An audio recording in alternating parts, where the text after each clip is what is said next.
السلام عليكم ورحمة الله وبركاته. اللهم صل وسلم وبارك على الحبيب المصطفى سيدنا محمد صلى الله عليه وسلم. ازيكم يا حبايبي؟ عاملين ايه؟ يا رب تكونوا بصحة وسعادة وسلامة يا رب ان شاء الله. النهاردة جايين هنعمل مع بعض وصفة سهلة جدا، مكونات بسيطة واقتصادية. هنعمل كيكة الشوكولاتة الطرية الهشة بصوص الشوكولاتة الجميل، طعم رائع ولا أروع من كده. تعالوا نشوف المكونات والطريقة بتاعتنا. هنبدأ الأول وهنحضر الخلاط بتاعنا، وننزل بكوباية لبن، ويكون اللبن بدرجة حرارة الغرفة طبعا، ما يكونش ساقع. بعد كده هنزل بكوباية وربع سكر. السكر ده ممكن تقلل لو عايزة، ممكن تخليه كوباية بس انا حطيت كوباية وربع. بعد كده بنزل بالمكون اللي بعد كده، كوباية الا ربع زيت. ويكون الزيت يعني كده تختاريه كده يكون نوعية كويسة، عشان خاطر ريحة الزيت بتأثر في طعم الكيكة. بنزل بنص كوباية شوكولاتة خام، او الشوكولاتة اللي هي البودرة يعني. وبعد كده بروح اخلطهم في الخلاط خلطة كويسة خالص. تمام. وصفة سهلة ووصفة يعني سريعة، تعمليها كده بسرعة، تشربي جنبيها كوباية شاي، كوباية لبن مثلا. حاجة جميلة جدا طبعا، ومفيدة وصحية طبعا. بنزل باخد جزء من الخليط اللي انا عملته، واحطه في كوباية كده على جنب، عشان هو ده اللي هنستخدمه، هو ده الصوص اللي هنستخدمه، اللي هنحطه على وش على وش الكيكة بعد ما تطلع. بحطه في التلاجة كده. هو اصلا القوام بتاعه حلو يعني، بس انا بحطه في التلاجة احتفاظا بقى، عشان يبقى يعني ساقع شوية. شايفين القوام حلو ازاي؟ بعد كده بنزل ببيضتين بدرجة حرارة الغرفة برضو.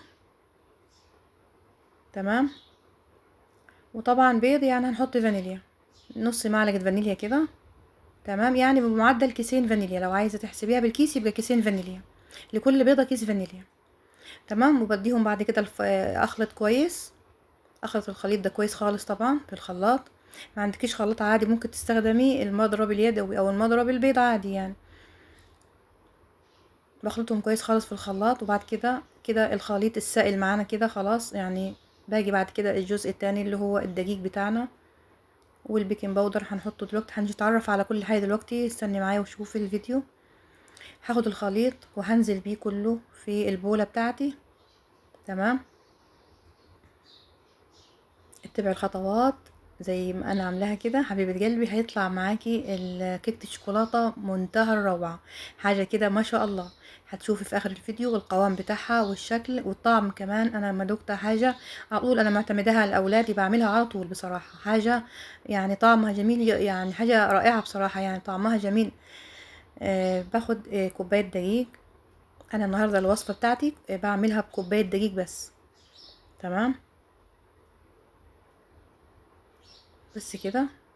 طبعا كوباية الدقيق ده لازم انا انخلها طبعا، عشان خاطر يعني برضو يكون فيها اي تكتلات، اي حاجة غبارة كده حاجة مثلا.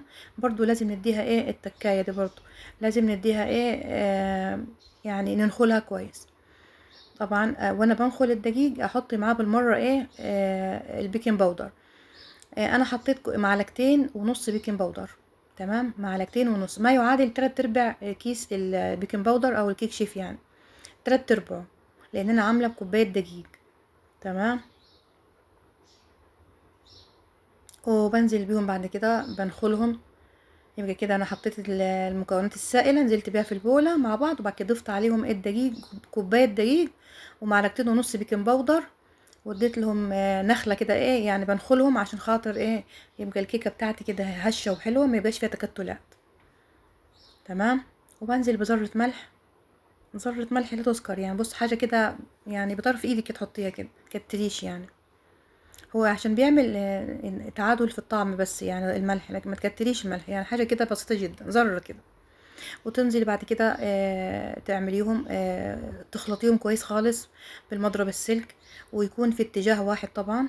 يعني لما تخفقي اي حاجه فيها مخبوزات داخل فيها خمر، او فيها زي كيكه او حاجات زي كده داخله الفرن عندك، هتنفش كده او تعلى. ما تحاولي ما تدخلهاش هوا. يبقى الضرب كله في اتجاه واحد. ما ينفعش اكون اتجاه اليمين كده واروح ماشيه بعد كده اعكس الاتجاه بتاعي كده، دخلها هوا الكيكه هتهبط مني بعد كده. اراعي الحته دي وانا بخفق الخليط بتاع الكيكه. تمام، انا عايزه القوام ده. بصوا كده، انا كده وصلت للقوام المناسب اللي انا كده ايه خلصت كده. هحطها في الصينيه بتاعتي عشان ادخلها الفرن بعد كده. طبعا انا كنت مولعه الفرن من قبليها كده، لازم تبقى الفرن سخنه. تمام، وبدهن الصينيه دهنه حلوه كده بالسمن او بالزيت، اي حاجه عندك يعني. الزيت عندك حطي او سمن براحتك يعني. تمام، بدهنها كويس والجوانب برضو كويس. بس وبعد كده بجيب الخليط بتاعي كله اللي انا عملته كده. الكيكه بتاعتنا فيش غير ان احنا هنحطها في الصينيه وهندخلها الفرن بعد كده. يعتبر هي اسهل وصفه ووصفه مضمونه، متقلقيش خالص لو بتطلع معاكي الكيكه قبل كده. يعني مثلا في حاجه مثلا كده مش بتظبط معاكي او كده، لا المره دي اعمليها بالوصفه دي، بالخطوات دي والمقادير دي، تطلع معاكي مليون في المية ناجحه ان شاء الله باذن الله. طبعا انا لازم اديها كده كام خبيطه كده عشان خاطر لو في اي هوا فيها يعني ايه تبقى ايه الهوا يطلع منها. طبعا بدخلها الفرن. دخلتها الفرن كده، انا قعدت لها حوالي على حراره 160 درجه. حراره الفرن كانت 160 درجه. تمام، من 20 ل 25 دقيقه ما افتحش عليها. يعني اول 20 دقيقه ما افتحش عليها خالص. تمام، هي خدت حوالي 25 دقيقه معايا كده بالظبط يعني. طلعتها وبعد كده بديها كده كام افتحها كده بالخله كده. وبعد كده انزل بنص كوبايه لبن. نص كوبايه لبن على الكيكه وهي دافيه كده. تمام، بستنى بعد كده كوبايه اللبن دي لما تشربها الكيكه. وبعد كده ابدا ان انا احط بعد كده ايه، احط الكوبايه اللي انا كنت حيزاها كده اللي هي ايه بتاعه الصوص الشوكولاته. شايفين القوام حلو ازاي؟ قوام الكيكي بتاع ده القوام بتاع صوص الشوكولاته جميل جميل جميل. بصوا، وعشان الكيكه كمان مش سخنه الكيكه ما نحطش صوص الشوكولاته ما نحطهوش والكيكه سخنه علشان خاطر ما يسيحش مني. انا عايزه القوام بتاعه يفضل زي ما هو. يبقى احط صوص الشوكولاته احطه على الكيكه وهي بارده بعد ما ترتاح شويه وتبرد كمان.